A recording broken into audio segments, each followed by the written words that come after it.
আসসালামু আলাইকুম। স্বাগত জানাচ্ছি আন্তর্জাতিক সংবাদে। সংবাদের শুরুতেই থাকছে সংবাদ শিরোনাম। দখলদার ইসরায়েলি বাহিনী এবং লেবানন পুরোদমে যুদ্ধ চলছে। জানিয়ে দেব হাতে থাকা সর্বশেষ আপডেট আন্তর্জাতিক সংবাদ। প্রথমেই সংবাদ শিরোনাম।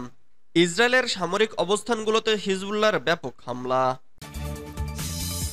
এরপর জানিয়ে দিব চীনের মধ্যস্থতায় ফের একসঙ্গে হামাস ও ফাতাহ।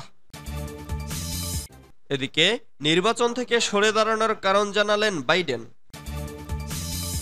এরপর জানিয়ে দিব ব্রিটেনকে নতুন যুদ্ধের জন্য প্রস্তুত হতে হবে বলেছেন ব্রিটিশ সেনাপ্রধান। আরও জানিয়ে দেব ৫,০০০ কিলোমিটার পাল্লার নতুন ব্যালিস্টিক ক্ষেপণাস্ত্রের সফল পরীক্ষা ভারতের। সর্বশেষ জানিয়ে দিব ৪০ মিনিট বিমানে আটকে রইলেন ইসরায়েলি প্রেসিডেন্ট। এতক্ষণ শুনছিলেন সংবাদ শিরোনাম, এবারে বিস্তারিত। তবে অনুরোধ থাকবে ভিডিওটিতে একটি লাইক করবেন এবং কমেন্ট করে জানিয়ে দিবেন খুব শীঘ্রই দখলদার ইসরায়েল ধ্বংস হতে চলেছে। এ সম্পর্কে আপনার মন্তব্য কি? ইসরায়েলের সামরিক অবস্থানগুলোতে হিজবুল্লাহর ব্যাপক হামলা। লেবাননের ইসলামী প্রতিরোধ আন্দোলন হিজবুল্লাহ ইহুদিবাদী ইসরায়েলের সেনা অবস্থানে একযোগে হামলা চালিয়েছে। দক্ষিণ লেবাননে ইসরায়েলি বিমান হামলায় হিজবুল্লাহর একজন কমান্ডার শহীদ হওয়ার পর এই প্রতিশোধমূলক হামলা চালানো হয়। হিজবুল্লাহর পক্ষ থেকে জানানো হয়েছে তাদের ইসরায়েল বিরোধী হামলা ছিল নিখুঁত এবং হামলাগুলোয় ইসরায়েলি বাহিনীর জানমালের ক্ষয়ক্ষতি হয়েছে। গত মঙ্গলবার ইসরায়েলি বাহিনী দক্ষিণ লেবাননের সাকরা এলাকায় ক্যান্ডি ও স্ন্যাক্স বহনকারী একটি পিকআপ ট্রাকে ড্রোন হামলা চালায়। হামলায় একজন নিহত ও অপর একজন আহত হন। নিহত ব্যক্তি ছিলেন হিজবুল্লাহর স্থানীয় কমান্ডার সাদেক আতেফ আতাউই। এর প্রতিশোধ নিতে হিজবুল্লাহ ইসরায়েলের উত্তরাঞ্চলীয় রামিম সেনা ঘাঁটিতে ভারী কামানের গোলাবর্ষণ করে। সেই সঙ্গে ইসরায়েলের বেইত হিল্লেল এলাকায় অবস্থিত সালেহ ব্যাটালিয়ান ঘাঁটিতে ফালাক রকেট দিয়ে হামলা চালায় হিজবুল্লাহ। পাশাপাশি ইসরায়েলের আলমার সেনা চৌকিতে বুরকান ক্ষেপণাস্ত্র দিয়ে হামলা চালিয়েছেন লেবাননের প্রতিরোধ যোদ্ধারা। চীনের মধ্যস্থতায় ফের একসঙ্গে হামাস ও ফাতাহ। চলমান যুদ্ধ পরিস্থিতিতে ফিলিস্তিনিদের জন্য একসঙ্গে কাজ করার ঘোষণা দিয়েছে অঞ্চলটির দুটি রাজনৈতিক পক্ষ হামাস ও ফাতাহ। যুদ্ধ পরবর্তী জোট সরকার গঠনেও একমত হয়েছে তারা। চীনের মধ্যস্থতায় তারা এ ঘোষণা দিয়েছে। এমন এক সময় বিষয়টি সামনে এলো যখন মার্কিন প্রেসিডেন্ট জো বাইডেনের সঙ্গে ইসরায়েলি প্রধানমন্ত্রী বেনিয়ামিন নেতানিয়াহুর বৈঠকের খবর শোনা যাচ্ছে। স্থানীয় সময় মঙ্গলবার সকালে বেইজিংয়ে এক বৈঠকে বসে হামাস ও ফাতাহ। সব মিলিয়ে ১৪টি ফিলিস্তিনি পক্ষ বৈঠক শেষে বেইজিং ঘোষণায় স্বাক্ষর করে। গণমাধ্যমের প্রতিবেদন থেকে জানা গেছে রুদ্ধদ্বার এ বৈঠকে ফাতাহ, হামাস সহ অন্য দলগুলো বিদ্যমান বিভক্তি ও বর্তমান ফিলিস্তিনি পরিস্থিতি নিয়ে আলোচনা হয়েছে। তবে আলোচনার বিস্তারিত প্রকাশ না করা হলেও বলা হচ্ছে নিজেদের সম্পর্ক উন্নয়নে একমত পোষণ করছে তারা। একই সঙ্গে স্বাধীন ফিলিস্তিন ইস্যুতে একসঙ্গে কাজ করার প্রত্যয় ব্যক্ত করেন উভয় সংগঠনের নেতারা। নির্বাচন থেকে সরে দাঁড়ানোর কারণ জানালেন বাইডেন। মার্কিন প্রেসিডেন্ট জো বাইডেন বুধবার ওভাল অফিস থেকে দেয় এক ভাষণে ২০২৪ সালের নির্বাচন থেকে নিজেকে প্রত্যাহার করে ভাইস প্রেসিডেন্ট কমলা হ্যারিসকে সমর্থন করার ঐতিহাসিক সিদ্ধান্ত ব্যাখ্যা করেছেন। প্রেসিডেন্ট নির্বাচন থেকে সরে দাঁড়ানোর পর তার প্রথম ভাষণে ৮১ বছর বয়স্ক বাইডেন জোর দিয়ে বলেছেন গণতন্ত্র রক্ষা করা যে কোনো উপাধির চেয়ে গুরুত্বপূর্ণ। আমেরিকান জনগণের জন্য এই ভাষণ ছিল নির্বাচন থেকে সরে দাঁড়ানোর কারণ সরাসরি বাইডেন থেকে শোনার প্রথম সুযোগ। তিনি সপ্তাহের পর সপ্তাহ বলে এসেছেন তিনি বিশ্বাস করেন যে ডোনাল্ড ট্রাম্পকে হারানোর জন্য তিনিই সবচেয়ে ভালো প্রার্থী। ট্রাম্পকে তিনি দেশের গণতন্ত্রের জন্য মারাত্মক হুমকি বলে বর্ণনা করেন।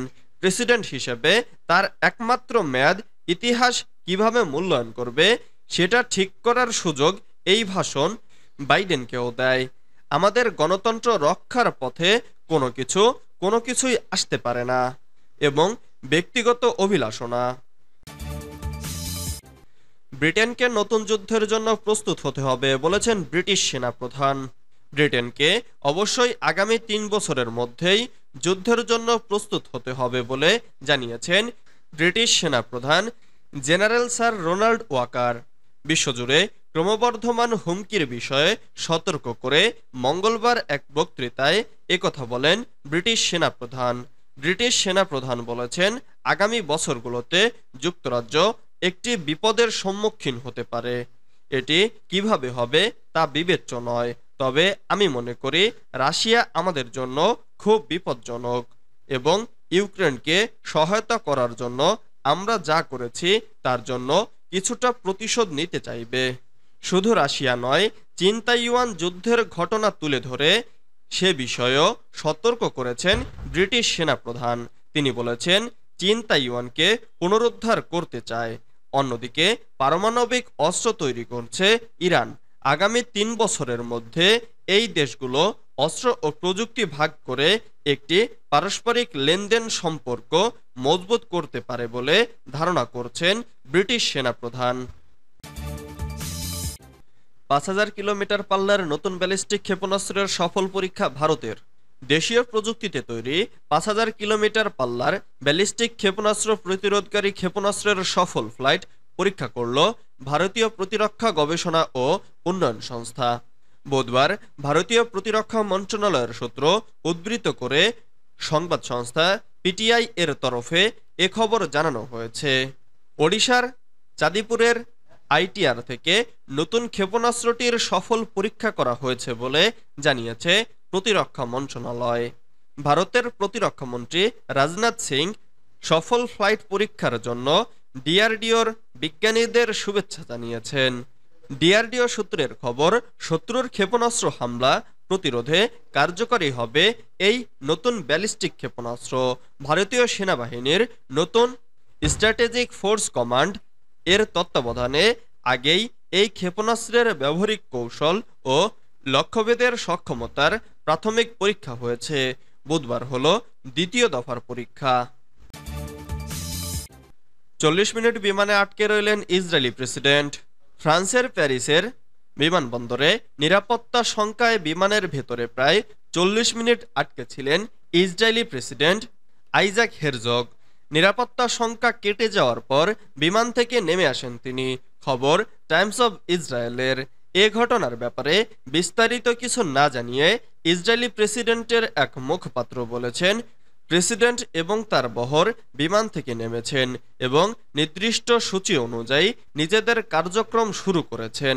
অন্যদিকে ইসরায়েলি বার্তা সংস্থা ওয়াল্লা নিউজ জানিয়েছে, প্রেসিডেন্ট হেরজগের বিমান অবতরণের সময় বিমানবন্দরের নিকটবর্তী একটি ভবনের ছাদে সন্দেহভাজন একজন ব্যক্তিকে দেখা যায়।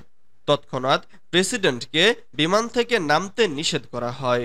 পরে নিরাপত্তা ব্যবস্থা সম্পর্কে নিশ্চিত হয়ে প্রায় ৪০ মিনিট পর ইসরায়েলি প্রেসিডেন্টকে বিমান থেকে নামবার অনুমতি দেওয়া হয়।